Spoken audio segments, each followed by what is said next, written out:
in the spirit of rushing to get to this house, I also noticed that we actually are having a second week since the court did pronounce itself on the tussle that was between the minority side and the majority side on the issue of whether it was right constitutionally for the cabinet secretaries to be able to appear in this house. And indeed, the court did rule that it is actually okay, to the extent that now you can see the members of the minority side coming. But I do notice that since the ruling, this is the second Wednesday that the members of minority have been coming. And those two consecutive sessions, the members of the cabinet have been behaving in a very funny way. They don't appear. Mr. Speaker, if you go unanswered, you realize that even while the matter was in court, I was always able to come to the house and just listen to what is going on. And I used to notice that the members of the cabinet secretaries used to come religiously and attend their meetings here.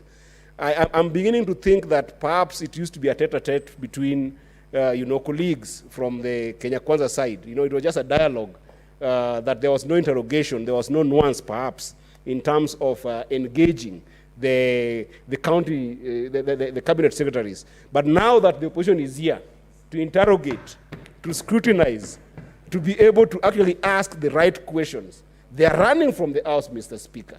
And this is the problem that we had seen. And actually, this also indicts the so-called prime cabinet secretary.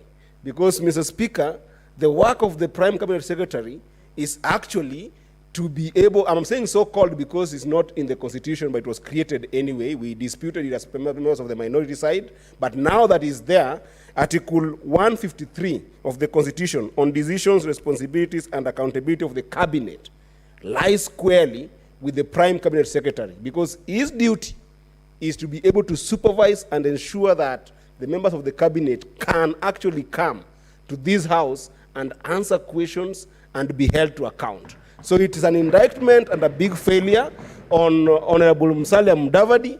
And before we deal with these individual cabinet secretaries, Mr. Speaker, there has to be a letter from your desk, perhaps directly to the prime cabinet secretary, that is doing very poorly and is embarrassing the entire cabinet because his members are not showing to this house. But more specifically, Mr. Speaker, as I finish, I think that I have seen in other committees that I've been in, whereby if we invite different officials in government and they don't show up, we actually very religious also in terms of actually punishing.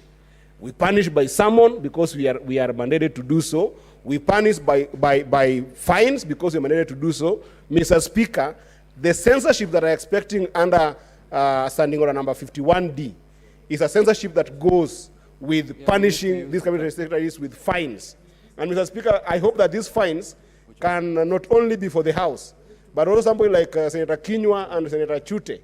On that fine, Mr. Speaker, if you can be, courteous enough, you can be able to make sure that Senator Kinyua gets his 500,000, Senator Chute gets his 500,000, Senator Gloria gets his 500,000, Majority Leader gets his 1 million, so that they know that this house is a very serious house, that people must learn to respect our time, because that time is extremely valuable. And therefore, Mr. Speaker, I support I support the censorship from your desk to these cabinet secretaries. I thank you.